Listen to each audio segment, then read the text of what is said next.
The concept for Epartrade is basically, in my opinion, there's a big hole in the internet. So the internet started many years ago, but there's never been an online business community for racers on the World Wide Web. The need for Epartrade is actually quite obvious. Basically, people in the business of auto racing need a place online to hang out and get their problems solved. It's extremely simple for a buyer or for a supplier to interact on the platform. The first thing you need to do is sign in, which is free. And the second thing is, when you see a product that you're interested in, all you need to do is click on request more information. If it's a company, you click on request more information, and then from there, it is forwarded directly to the buyer or to the supplier.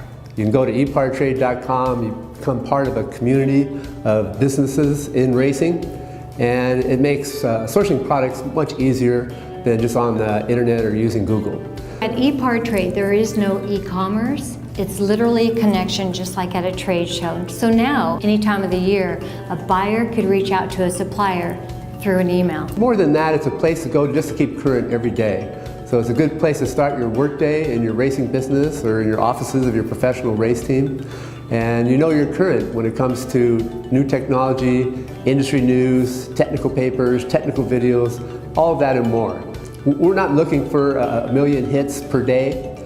All we want is people who are really the volume buyers of racing products in the racing industry to be part of the little world of Epartrade. We have racing businesses participating from around the world. So you get suppliers from around the world, you get buyers from around the world. Epartrade really eliminates having to travel, closing down your shop. Now you have a place to showcase globally your racing product and technology.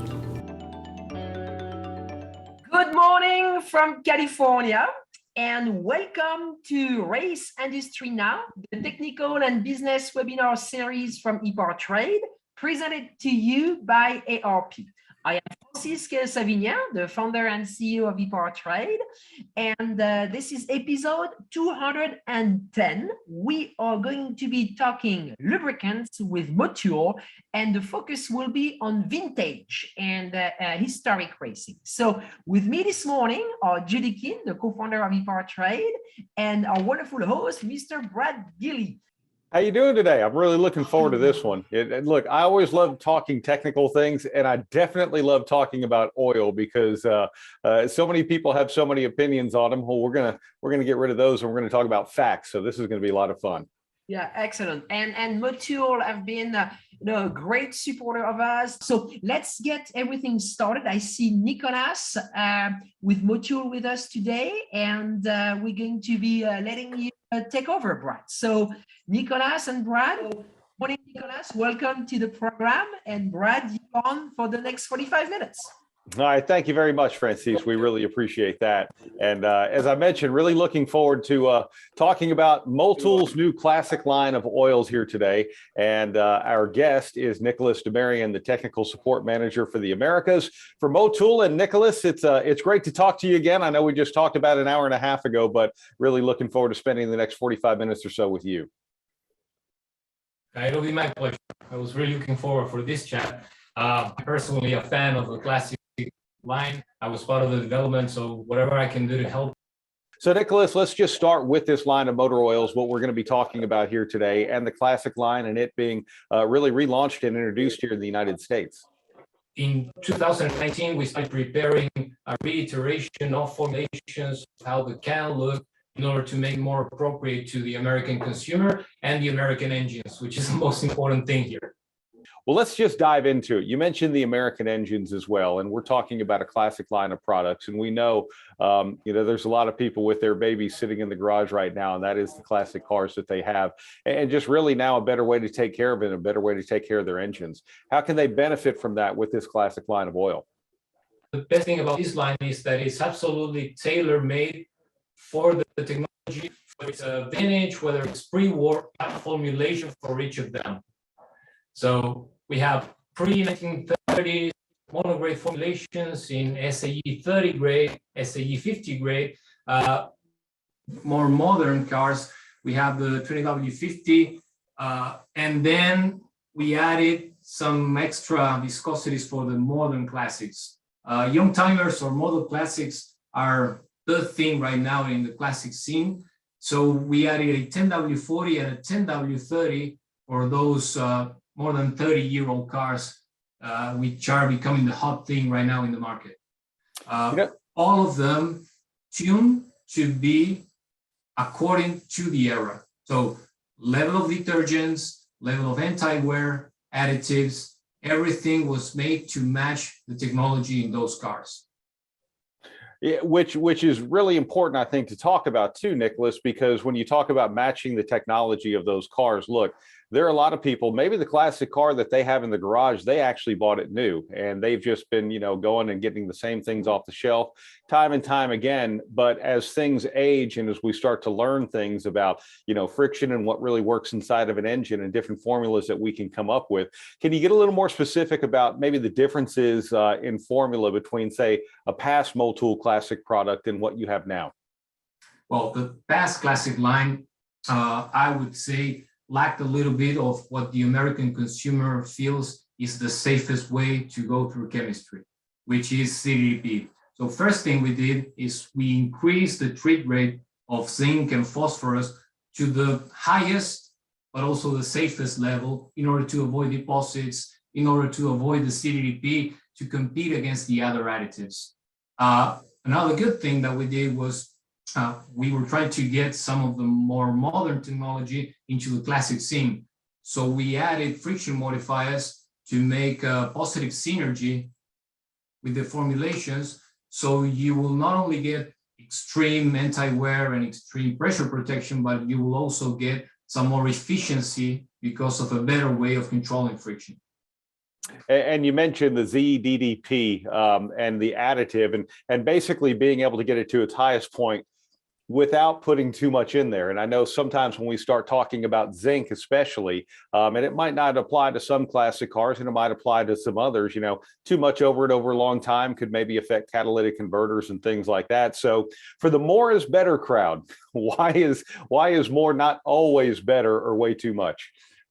Well, I like to see oil as a living substance. So as a living substance, you have all of these different components fighting against their space on the surfaces. So if you add too much of an additive, it's just not going to leave sufficient room for the other additives to clinch onto the surfaces. And the best example that comes to mind is detergency.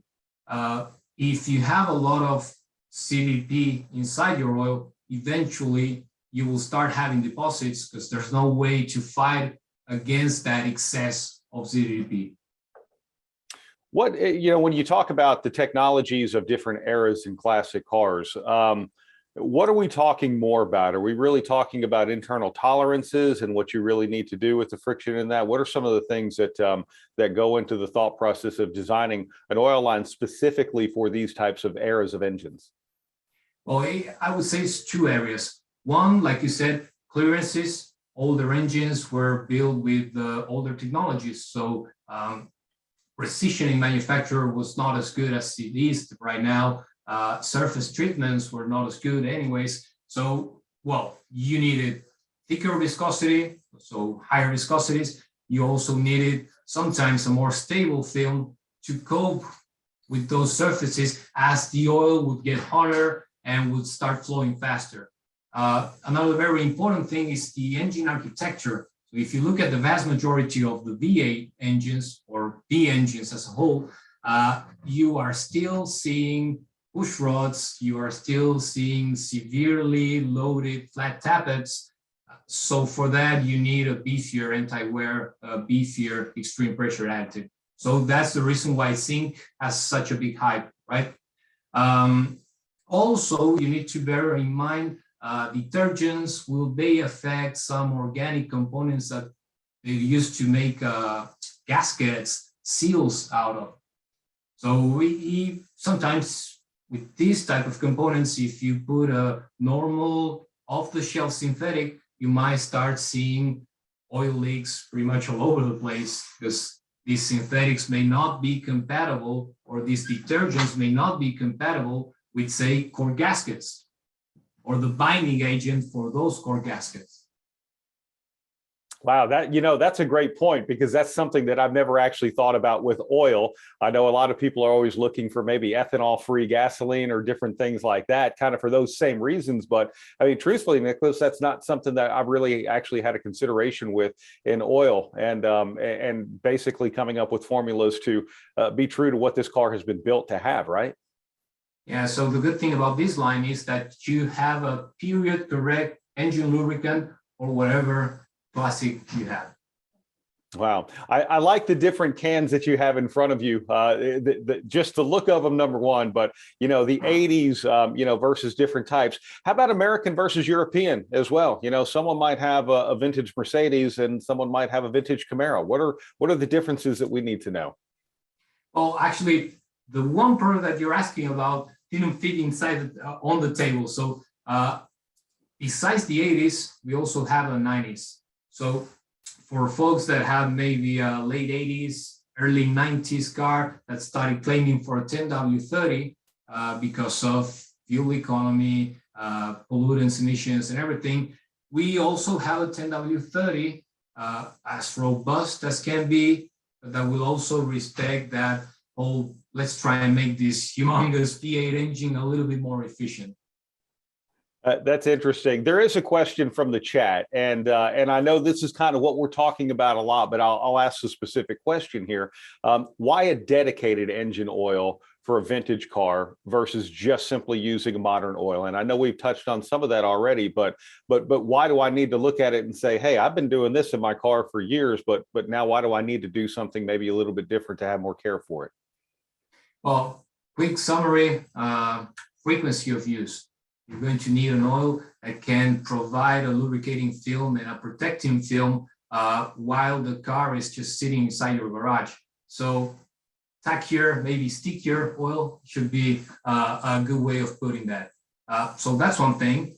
Second thing would be matching rugosity, matching the topography of the components that you have inside your classic engine. If you say, okay, I have this premium 5W30 racing oil, it's great for modern cars. Will it work in my classic? Probably not, because it might be very low viscous. So your classic car is just going to squeeze that thinner oil out of the surfaces, and you might end up having some scuffing, some abrasive wear, even though the engine oil is great. It's perfect, modern, synthetic 530, but it just doesn't work with that type of technology. And then the additives, the capacity of these additives to protect the engine and not put in harm's way any of the components that might be sensitive to modern additives, to modern base oils.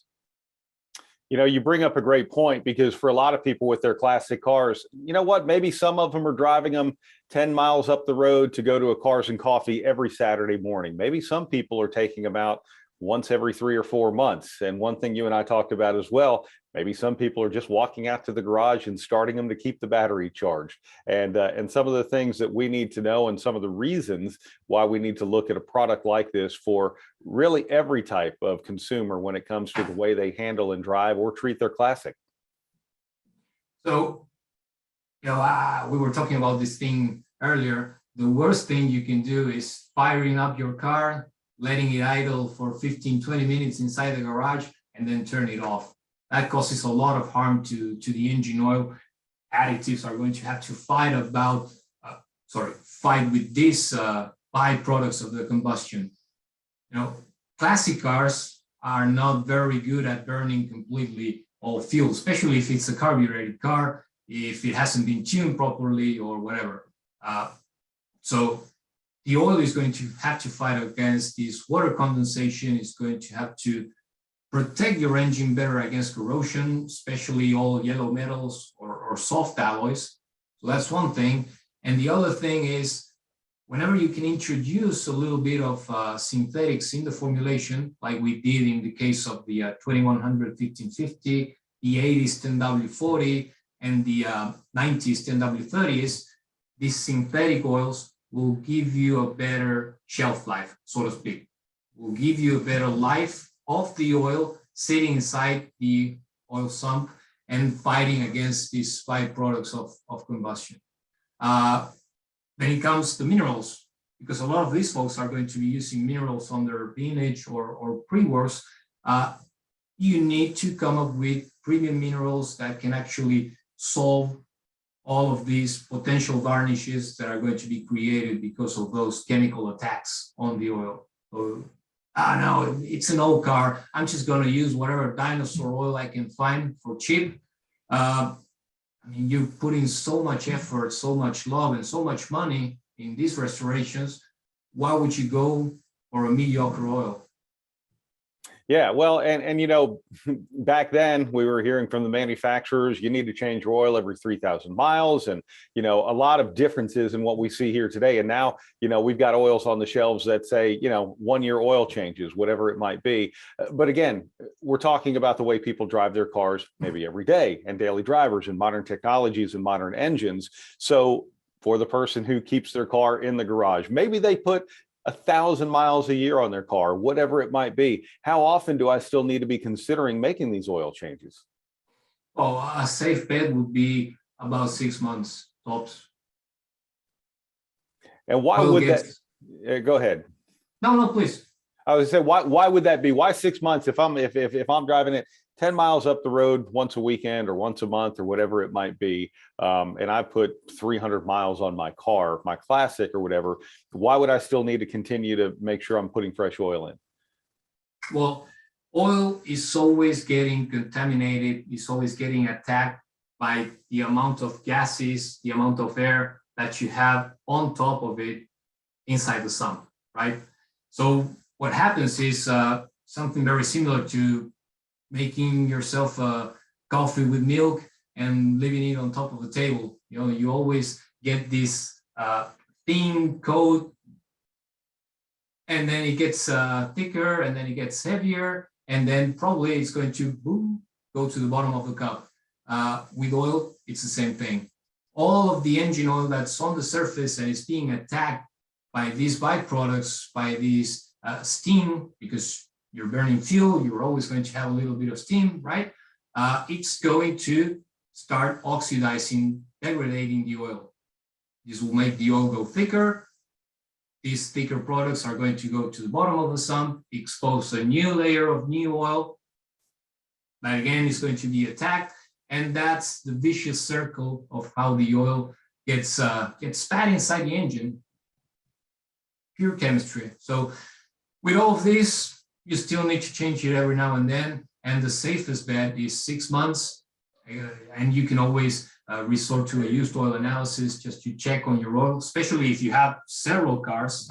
I know probably a lot of listeners are going to have maybe 4 or 5 classics in their collection.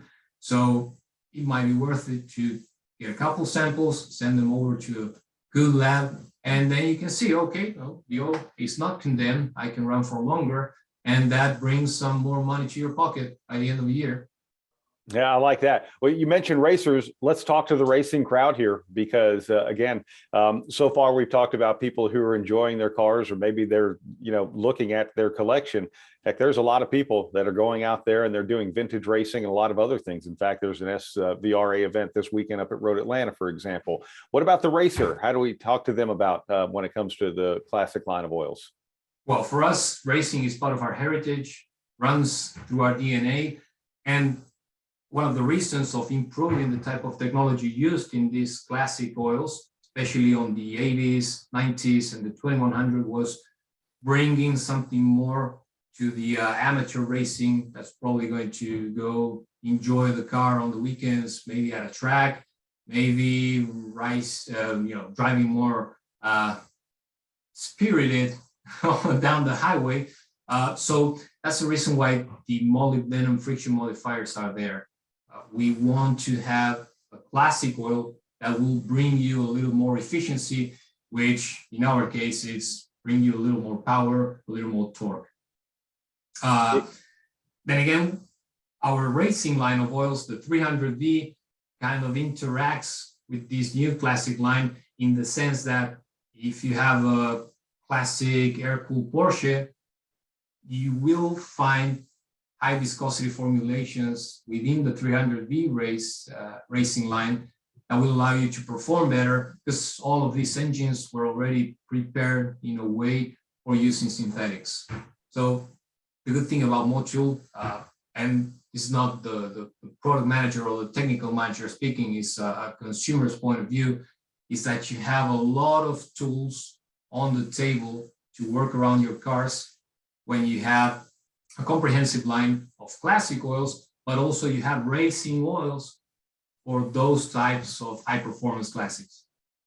Mm-hmm. That's fascinating. The other part of it too, classics aren't just cars. You know, we talk about power sports and, you know, different types of engines and different types of really designs of engines for what they were intended to do originally. How about the power sports and that whole industry?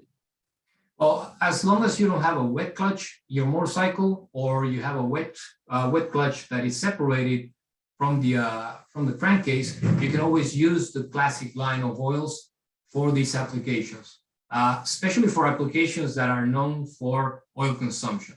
So I don't want to name any names, but say you have an old V-twin engine from a reputed US manufacturer, you can always use our SAE 50 monograde for the earlier models, or even the more modern 20W50 for those. And it's great at keeping things lubricated, protected, and also keeping oil consumption under control.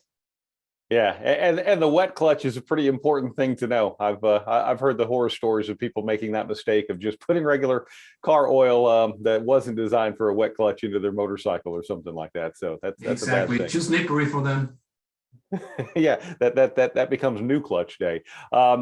Talking about this as well, switching to a full synthetic 300V racing product. You mentioned this with the classic oils and all of that.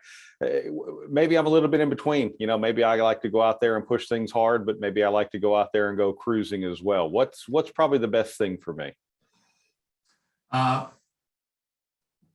Sorry, I had some background noises. I couldn't hear the question properly. Okay, if say I take my classic and maybe sometimes I want to go out there and have some fun, push it a little bit hard, but maybe also I'm just kind of out there cruising around, casual driving. Where do I sort of draw the line between just a regular classic line versus say a 300V or something like that? Well, definitely if you're tracking your car, 300V, if it's compatible with the engine technology, should be the best way to go. For regular use, maybe coasting down the highway during the weekends, etc., you can definitely use the classic line for this. The way it has been designed, it has the right amount of detergents, the right amount of anti-wear and friction modifying agents to keep the engine safe, happy, but also clean, which is very important. You don't want any sludges, you don't want any varnishes, because then it becomes a major labor work to control, and parts are a big thing. So as long as you can keep clean and well protected, you're good to go. And that's the main reason why we came up with the 80s and the 90s. So you have a backbone of a modern oil from that era that was boosted with CDP and with molybdenum. You will still get those advantages of detergency while having a lot more anti-wear and friction protection. Okay, here's a great question from the chat. And again, if you do have a question, just feel free to type it in and we'll certainly talk about it. But if an old car gets fully rebuilded engine, if it gets an engine rebuild and, you know, maybe they're really blueprinting it, doing a lot of this, but it is the same engine, the same architecture of that era, does it still need the classic oil? Well, it all depends on how it was built. So if you have a very good engine builder, a great engine parts tolerances, new surfaces, everything is new, maybe classic is not the thing for you. Maybe in a couple more years, we will come up with a classic that matches those new viscosities. But I would say if everything inside your engine is brand new, with new, very small clearances, very efficient, you can always use a modern, typical API or ACEA type of oil. If my rebuild doesn't include, if basically the cylinder walls are still the same metal surface, maybe it's just been bored and honed a little, and my pistons are still, not necessarily coated with some of the new technologies and all of that, do I still need to consider that the same type of classic engine that I've had? Does that make sense? Classic would be my choice for that. Absolutely. Absolutely. Okay. All right. Oh, go ahead. No, please. I was going to ask another question, but I'll let you follow or finish up with what you were going to say. No. It was related to how the engine was rebuilt and the capacity of the builder to measure rugosity and a certain, hey, no worries, you can use a 5W30 or a 5W40. So if in doubt, it's always better to start with a classic type of engine oil, maybe switching to the lowest viscosity, check how oil consumption is going, any noise is coming from the valve train maybe, and if everything is fine, you can always transition to a thinner oil, but having the classic oil will always give you a good benchmark as a reference point for, okay, what should I do on my next oil change? Okay. I love this question. What do you recommend for those of us who have an Italian mistress? In my case, a 1991 Alfa Romeo Veloce. Well, it's exactly here on top of the table, 80s 10W40. It doesn't get more period correct than that. I like that. All right. So with that, again, we were talking about, we're also talking about when we talk about 80s and 90s and European versus American, there's a pretty big transition that was going on as well. Carbureted versus fuel injected and all of that. What considerations do I need to have there?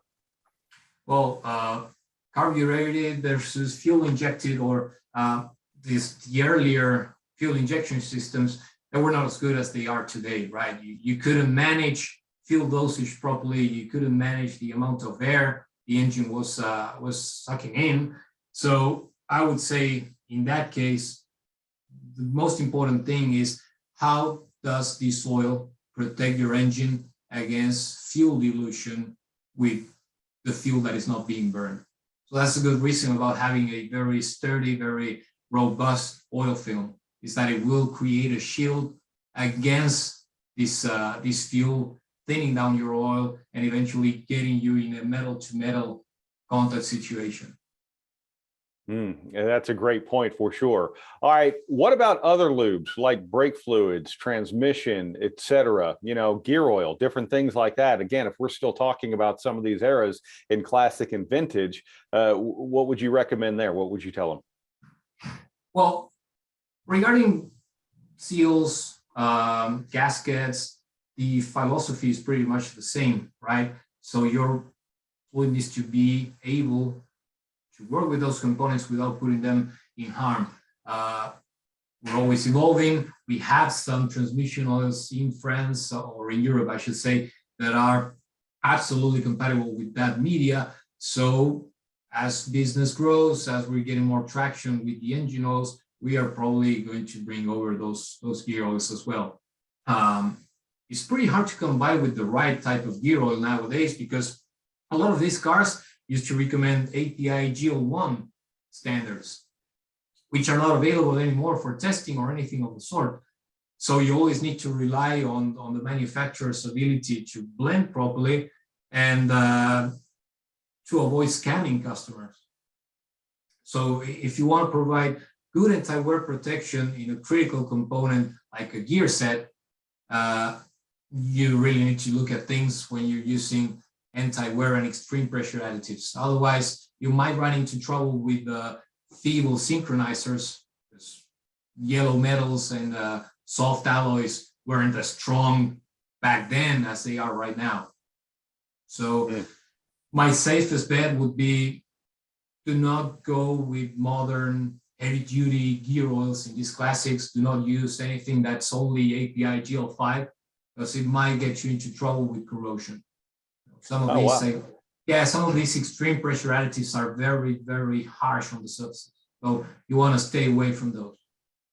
And if possible, try and always find the right API standard, which is probably going to be API GL1, API GL3 tops, or classics, 50-year-old and more. Wow, that's actually really good to know. You mentioned something a minute ago. You talked about moly. Let's talk about maybe the difference between modern friction modifiers and moly, because look, there are plenty of people out there who are just basically moly, moly, moly. You have to have it. Why do we not? Maybe. Oh, well, nothing against regular moly. It's excellent for some applications, but it's not as efficient as you would want to inside an engine that was thought for getting more power, getting more torque. So the problem with regular moly, semi-solid, diluted, with engine oil for you to pour it inside the engine, is that the semi-solids are going to create friction on your film. So the oil is going to have to be living with these semi-solid particles between the parts, and that will hamper your ability to control fluid friction. The good thing about the new friction modifiers is that they will only create the moly platelets whenever it's needed. So come pressure, come high temperature, the additive will react with this energy. You will have these molybdenum platelets being formed, and that's about it. So that allows you to have more additive available for when the time comes, and this also allows you to have more efficiency. And I would say the biggest advantage of this in the mid to long term is less deposits inside the engine. Yeah, which is very important. Again, if you have a question, feel free to type it into the chat. We'll certainly try and get as many as we can, if not all of them, for Nicholas here, talking about Motul's new classic line of oils. I do want to ask you about this, because we talk about everything that goes into the science and the different things that are learned in the lab. And when you're coming up with these formulations of what's going into it, the different products and all of that, but then occasionally we might be walking through the auto parts store, or we might be walking through the race shop or whatever, and we see these, I'll call them external oil additives, things that you would add separately into your engine. Why should we, look at something like that, as opposed to just say, hey, Motul has really researched this and put everything into the oil that's in this jug? Well, if the customer values reputation, values the capacity of doing actual R&D or blending these specific oils, they should know that a lot of care was put, a lot of testing with different sanctioning bodies was done, just to make sure that you get the right amount of additives in the right balance inside a can, so you don't have to worry about playing the alchemist and getting back home and be, mixing things with your engine oil. The additive world is kind of complex. There are good brands out there. There will be good products that actually give you a little bit of an edge. But the thing is, you will always be subjected to how well those things mix with your oil. So there's always going to be an error factor, and there's always going to be as well the quality factor. A lot of guys see the additive world as a way of making good money pretty quickly. So they might be tempted at just, filling these bottles with dyno oil and putting a little bit of whatever performance additive is there from a million different manufacturers that you have in the States, and that's it. So even if you're going for an additive because you truly believe in them, go for the reputed brands and don't get tempted on, hey, look at this price, nice. Try and go for companies that are not marketing companies, are not guys buying raw materials from someone and sticking a label on them and that's it. Go to the reputed manufacturers, the guys that have actually thought about this, tested this, and make it available to the customers. Is it possible, can you put things in your engine that all of a sudden make things start to work against each other? Like maybe this additive has this in it, but the base oil, the oil that I put in has this, and now all of a sudden either they're canceling each other out or they're working against each other? It's a great way to see it. That's the way it actually happens, Brad. So all of the additives that you put inside the engine oil have a level of polarity, which means they have the ability to clinch onto the surfaces, right? So say you add just too much extreme pressure additives. Well, some of these extreme pressure additives are going to be clinching that much onto the surfaces that they can eventually weaken the surfaces and create more wear faster. And that's the case when you have some of these additive marketers putting stuff that was thought for metal working fluids, which is a very common case. But you might run into trouble with that. A lot of semi-solid moly or other performance additives might put the detergent in a little bit of trouble because the detergent just sees stuff as, okay, this is probably a residue. I gotta put it on control. But you're going to deplete your detergent additives fighting against these so-called performance additives that you just added into your oil. So that's the reason why we were talking about balance. You need the right balance, you need the right synergy in the formulation in order to avoid any counter interactions between them. You want balance, it's like an orchestra. All musicians need to play at their time at the right rhythm. I like that. That's a great analogy. I like that a lot. Question from the chat here. What about gear oils that meet both GL4 and GL5 specs? Are those oils recommended for light or heavy duty manual transmissions? It depends, yes. The ones that are called GL4/GL5 or GL4 plus are actually the safest, most modern gear oil additives. That's usually the reason why these products are always a bit more expensive than the regular API GL4 or API GL5. So when you have this type of product, it's very good for the garage and for the owner because you can use one single gear oil for the manual transmission and for the differential. That is the case with mostly all of our gear oil line. They're all API GL4, GL5.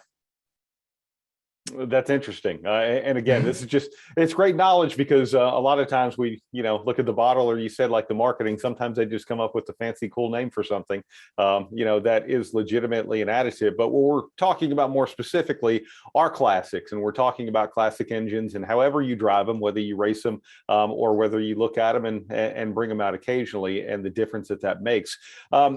What do I need to think about? All right, so let's just say I've got a classic or maybe a couple of different ones, but I'm not sure, like, maybe, I've got my mid-'80s Camaro versus my '90s Mercedes or something like this.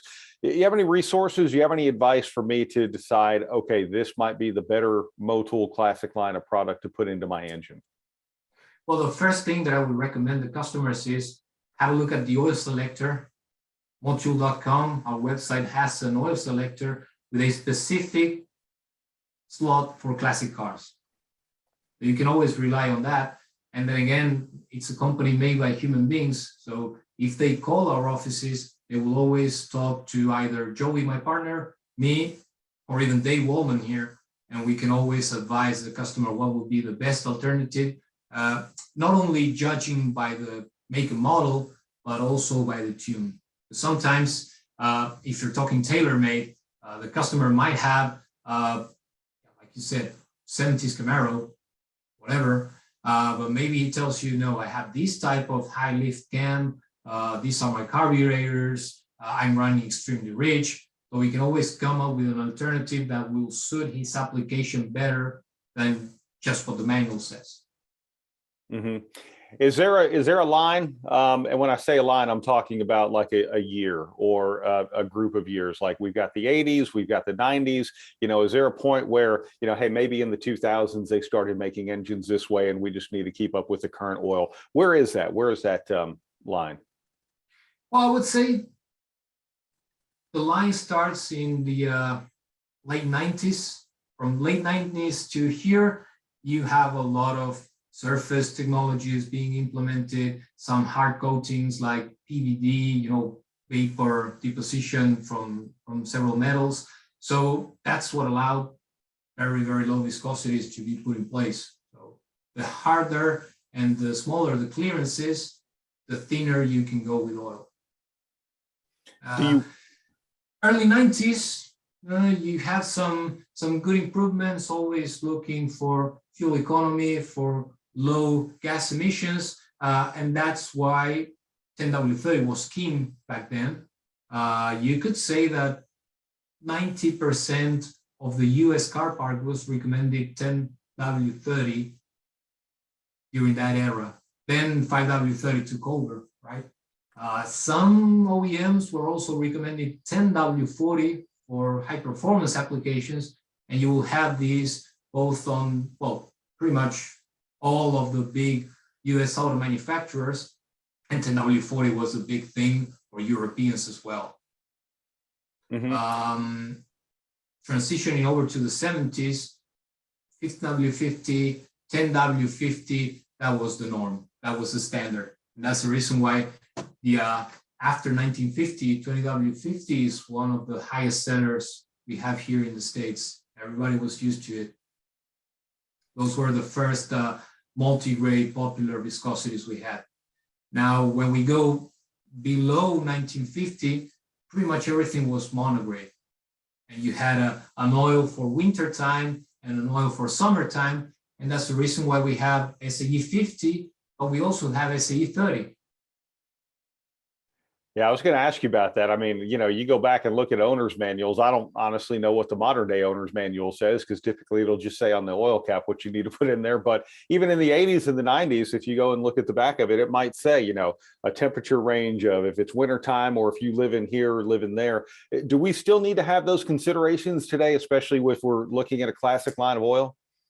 I would say, Brad, the way the cooling systems have evolved, the way the engine is able to control its temperature fast and in a stable way, you could pretty much use a 0W30, 0W20, or even less viscous oil. I can come up with easy exceptions. Yeah, Arctic weather, extremely cold weather, or extremely hot weather, but pretty much all over the world, you will see OEMs recommending low viscosity oils with a lot of success. I come from Brazil. I spent my last 8 days living and working there, and you would see Asian OEMs recommending 0W20 and 0W16 in extremely hot conditions, and customers were not reporting oil consumption or anything of the sort. So the modern era has allowed a lot of fuel economy, a lot of less gaseous emissions because of this. Now, when it comes to an old car whose cooling system relies solely on one single low performance oil pump, water pump, you're complicated, because it's going to take a long time to warm up, and then it's going to take a lot of luck for it not to heat up. So you need to bear in mind the chart with the viscosities, try and respect, okay, I'm in a hotter condition, I need a thicker oil, because otherwise you might run into trouble. The engine itself cannot cope with those extreme conditions. Yeah, I was going to ask you about that. You talk about, you know, like rebuilds or different things like that. Maybe you can start going with a thinner oil. If you're kind of on the fence about what you should do, should you go thinner? Should you go thicker? No, I'm conservative. I would go thicker just in case. Awesome. Which, by the way, the last time we did one of the Motul webinars with the motorcycle guys, they had me convinced I am a customer. Oh, great. So, in fact, this is about to go on my BMW here in about 30 minutes or so. But it's incredible. And you mentioned the website earlier, and I definitely want to mention that, you know, being able to help you pick or decide exactly what you need or where to get it, to be able to just get it directly, or, you know, actually, you know, from your race shop, from your auto parts supplier, whatever it might be. It's incredible the resources that Motul truly does have to offer. And when you start to talk about some of the things that go into the development of these oils and everything else like that, you know, there's a lot of thought, a lot of science behind it, and really a great job. And a lot of respecting the partners that we play with. If you think about it, all of these products have been endorsed by the International Federation of Classic Vehicles for years. And it's not an easy stamp to get. And it's actually very easy to lose it if you don't have any respect from the market because your product doesn't work or doesn't work properly. So that all of the experiences that we've been having with the Goodwood Revival Festival, having guys trying our products in a semi-racing condition, it's great because it's, I would say it's the best way to show the customers that it's not something that we decided to make in a fancy can and that's it, but it's a holistic approach to their car. We protect the car with the best type of technology that we have inside our factory, but we also put it in a nice can so it becomes a collectible. We want to provide a whole experience with it. I like that. And when it comes to racing, Nicholas and I were talking earlier, if you see Motul on the car, there is Motul in the car as well. Definitely. So makes a difference. Even here in the United States, our marketing partners have been working with SPRA in some events. A lot of guys have been trying our products in the past year. So it's nice not only to have the European perspective, but also seeing that one thing that you thought of and you developed over there in Europe is working so good here in the United States, is being super accepted by the target customer. Nicholas, this has been a true pleasure. We really appreciate you coming on today and talking about this. Oh, it's been my pleasure. Whenever you call me, I'll be here. There's plenty of talk to do about oil. That's for sure. And Nicholas, I wanted to say thank you. We're super grateful that you were a sponsor of Race Industry Week. So we want to throw that out there to you. Oh, thank you very much, Julie. Nice seeing you. Thank you very much, Nicolas, and a big thank you to Nolan at Motul, who organized this wonderful webinar and who's a good friend of us. We have pushed Motul's vintage product on the homepage of Epartrade right now. So if you go to epartrade.com, you can see the 90s and the 80s lube right there, and you can connect with Motul directly. So again, thank you for being with us today. This webinar has been recorded. This is episode 210. It will be posted on the Epartrade platform later on today, as well as on our YouTube channel, and we'll distribute as well the content on our newsletter and with our partners at Racers. So thank you very much for being with us today. Next week, we're going to be talking international shipping with Performance Plus Logistic, who has been a pro account supplier on the Epartrade platform pretty much when we started. And international shipping is a big issue in our industry. And so they are absolute experts. They are racers, and they're going to be talking about everything they can offer to help this industry. So thank you very much for being with us today, and we hope to see you next week. Let's go racing. Thank you very much for being. Bye-bye. Registering on Epartrade is easy. Fill out your name, email, phone number, and create a secure password. Next, select your business type. Choose supplier if you're looking to display products or services and connect with buyers. Choose racing business if you're looking to find new parts and connect with suppliers.